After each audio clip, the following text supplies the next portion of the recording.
One of the areas of unmet need for myeloma patients in Canada is the multiply relapsed patient, particularly those that have received lenalidomide and bortezomib, particularly those that have received lenalidomide and become refractory. So we would have an increasing number of transplant-ineligible patients receiving lenalidomide first line, typically being treated to progression, and likewise most of our transplant-eligible patients post-transplant receiving lenalidomide maintenance to progression. So that population of patients is not well studied in terms of studies including 100% lenalidomide exposed patients and predominantly lenalidomide refractory patients. The OPTIMISMM study is a trial of pomalidomide, bortezomib and dexamethasone versus bortezomib dexamethasone. The control arm is not technically how we would give bortezomib dexamethasone in Canada, but it is by label, so it's twice a week sub-Q bortezomib. The interesting part of this trial is it does include a 100% lenalidomide exposed population and a predominantly lenalidomide refractory population. The subtrial analysis that's presented at this meeting is those patients who received lenalidomide first line and have only had one prior line of treatment. So that was about 200 patients of the total population, and randomly assigned either pomalidomide dex or pomalidomide Velcade dex. The outcome was very good, so an improvement over the intention to treat population with a progression-free survival in the range of 20 months for the study arm.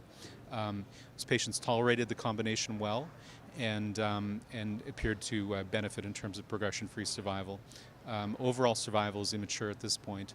In terms of adverse events, there didn't appear to be any particular problem given the combination.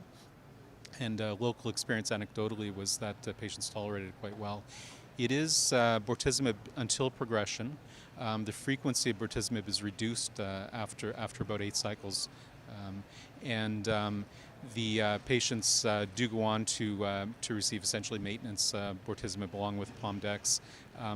That may pose a problem in Canada in terms of sequencing. So those patients, if they had not received daratumumab previously, may not be eligible for the combination of daratumumab, bortezomib, and dexamethasone, which may be a future combination that people would want to consider. So that may need to be worked out yet for the particular Canadian landscape. The current trend shown in this study, I think, will continue. The results look sound, so the progression-free survival is statistically significant, and there is a trend in terms of overall survival. So I think this will be a combination that will be of consideration in Canada, particularly given that bortezomib is generic at this point.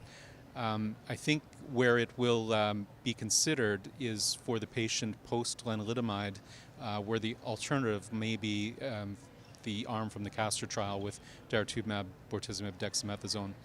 The difference being that that arm included very few patients that were actually refractory to lenalidomide. So this population is more in keeping with the population that we'd see in Canada.